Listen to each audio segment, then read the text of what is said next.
Hello po at magandang araw sa inyong lahat. Ngayon po, according to the Christian calendar, ay Holy Monday o Lunes Santo. At according to tradition, this is the time when the Lord Jesus went to the temple courts and cleansed the temple mula sa mga nagtitinda, mga money changers, at mga tao who were physically in the temple but are not using the temple for its primary and should be the sole purpose, which is to worship and pray to God.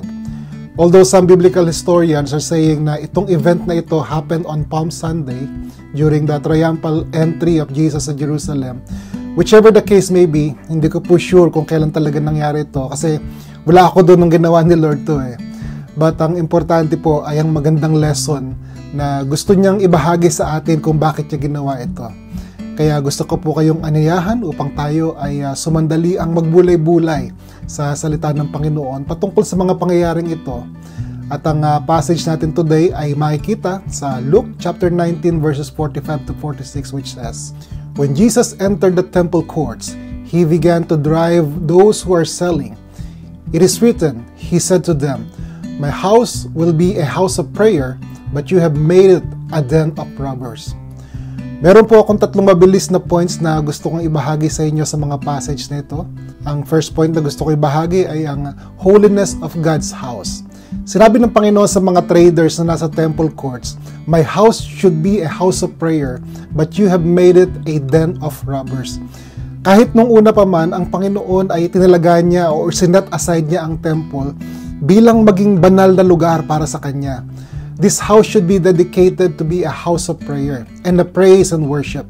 Dito po ay pinakita ng Panginoon na dapat meron tayong pagtrato ng may paggalang at kabanalan sa templo ng Panginoon.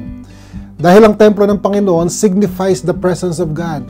Pero dahil sa kasakiman at kasalanan ng mga tao, they have disregarded the sanctity of the temple, but instead made it into a marketplace to trade worldly things and to conduct their worldly affairs. That's why nung pumasok po si Jesus sa Jerusalem, his first order of business was to cleanse the temple from vendors and traders, yung tinatawag niyang mga tulisan, and restore the temple into its purpose, which is to be the house of holiness, of prayer, and worship. Napakaganda po ng mensahe nito sa ating mga buhay kasi ngayon po ay nawasak na yung templo sa Jerusalem. Wala na yung physical temple. Subalit ang paglilinis ng Panginoon sa bagong templo ay nagpapatuloy. Alam niyo po kung ano yung bagong templo na yon? Ito po ay ang ating mga puso. Ganun po kabuti ang ating Panginoon. Ayaw niya na ang mga puso natin ay patuloy na pamahayan ng mga tulisan.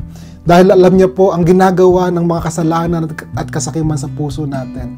Ito po ay dayain tayo at lilangin yung mga puso natin para mag-focus tayo sa mga makamundong mga desires.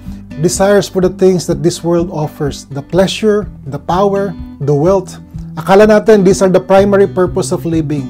Pero makikita natin na ang ginagawa ng mga ito ay bigyan tayo ng mga maraming worries at mga trouble sa buhay natin. When Jesus enters our lives, gusto niyang itaklob ito at alisin itong mga bagay na naglalayo ng mga focus natin patungo sa Kanya. He wants us to have a clean slate, to start anew, and restore our hearts, the temple of the Spirit, to its original and primary purpose, which is to worship and praise God and to have a relationship with Him. To have a direct communication with Him through prayer. Gusto ng Panginoon na i-preserve yung sanctity ng ating mga puso upang tayo ay magkaroon ng bukas at malinis na kaugnayan sa Kanya. Mga kaibigan, let's ask Jesus to cleanse our hearts at linisin niya yung puso natin upang maalis yung mga humahadlang sa atin na tayo ay magkaroon ng relationship sa Kanya. Ang pangalawang point na gusto kong i-share sa atin ngayon ay ang authentic worship. Kaya po nilinis ng Panginoon ang templo mula sa mga nandun na hindi naman sumasamba sa Kanya ay upang ang templo ay magkaroon ng authentic worship mula sa mga authentic worshipers.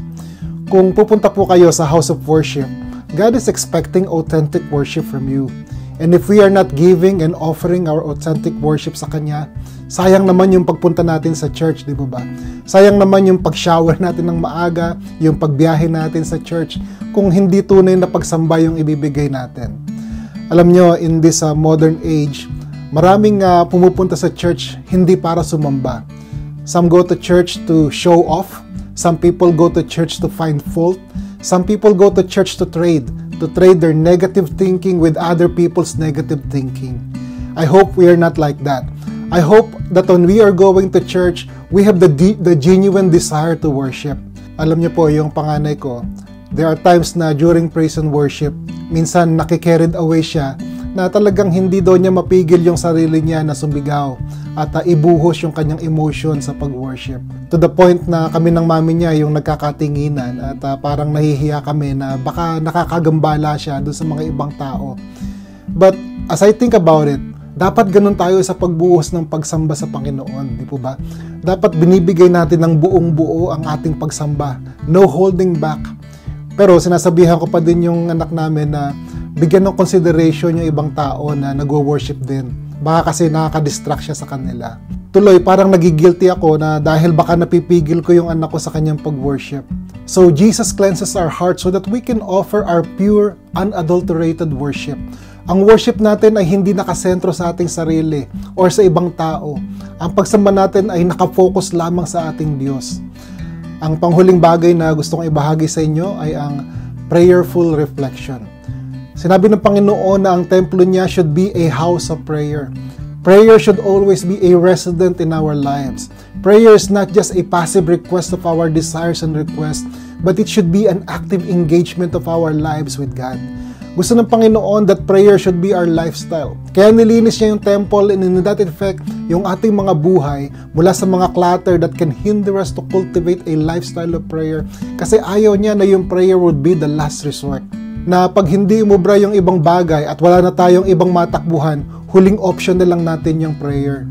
Ang gusto niya, unahin natin ang panalangin. And when we do that, He will always guide and lead us to the right directions. That's why our lives, our hearts should be a house of prayer. Hindi ba napakabuti ng ating Panginoon, mga kapatid? Yung akala natin na napakalupit na action ni Jesus kasi parang sinira niya yung livelihood ng mga tao sa templo. Yun pala, ang gusto niyang mangyari ay yung mga worshipers niya will have a total dependence sa Kanya. And when we do that, ipapakita niya sa atin yung tamang direksyon ng ating mga buhay. Sana po ay magkaroon tayo ng malalim na pagninilay-nilay sa mensahe ng Panginoon habang inaalala natin ang Passion Week ng ating Panginoon. Amen.